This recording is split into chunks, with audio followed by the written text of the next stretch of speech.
आऊज़ु बिल्लाहि मिनश शैतानिर रजीम बिस्मिल्लाहिर रहमानिर रहीम। देखती आंखों और सुनते कानों को सैयद सत्यान यूसुफ की तरफ से अस्सलाम वालेकुम।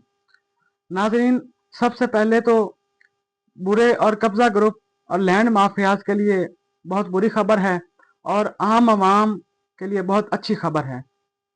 गवर्नमेंट ऑफ पंजाब ने पंजाब इमूवेबल प्रॉपर्टी एक्ट 2026 पास कर दिया है पिछले दिनों।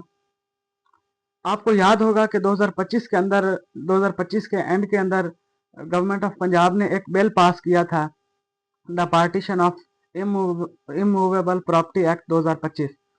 उसके अंदर ये होता था कि अल्टरनेट डिस्प्यूट रेजोल्यूशन कमेटी बनाई गई थी, जो डिस्ट्रिक्ट डिस्प्यूट रेजोल्यूशन जिसको कहा जाता है।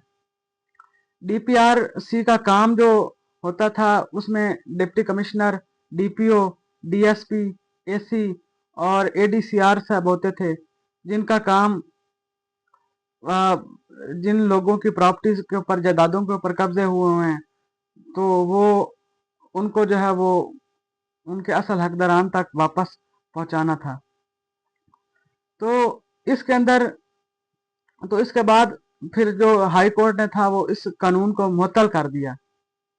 अब जो है वो गवर्नमेंट ऑफ पंजाब ने एक नया बिल पास किया है, जिसका नाम उन्होंने रखा है पंजाब इमूवेबल प्रॉपर्टी एक्ट 2026।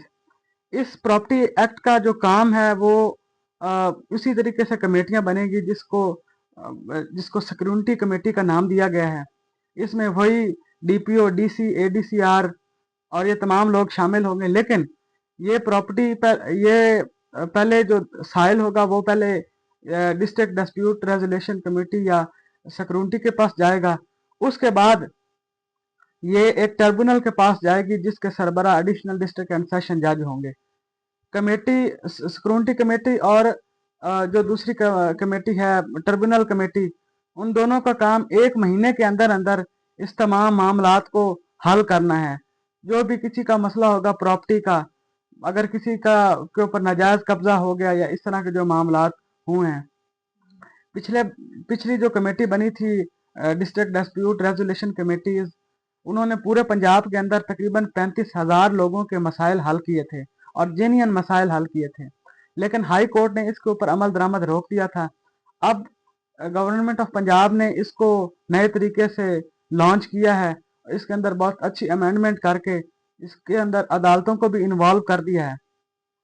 इसके अंदर ये होगा कि जो बंदा अब कब्जा करेगा या कब्जा करवाने की कोशिश करेगा, ये जिस तरह वो किराए पे लोग ले जाते हैं और कब्जे जाके प्रॉपर्टियों पे कर लेते हैं, उनको 5 से 10 साल तक की सजा और 1 करोड़ रुपए तक का जुर्माना हो सकता है अगर वो लोग कमेटी के अगेंस्ट कोई काम करते हैं या किसी की कब्जी या किसी इस तरह के मामलात करते हैं।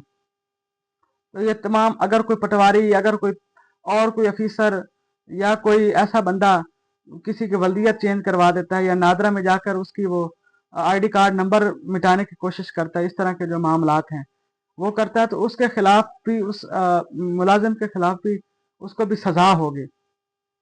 ये कमेटी, जब पिछली दफा जो कमेटी बनी थी वो भी बहुत अच्छी थी, लेकिन इसके अंदर अब जो है वो बाकायदा अदलिया इन्वॉल्व हो गई है। यानी कि अब जो है 30 दिन के अंदर ये कमेटी जो है वो फैसला करेगी किसी भी प्रॉपर्टी का, किसी भी बंदे की जायदाद का। उसके बाद उसके बाद ये कमेटी जो है वो इसको ट्रिब्यूनल के पास भेजेगी, जिसके सरबरा एडिशनल सेशन जज होंगे।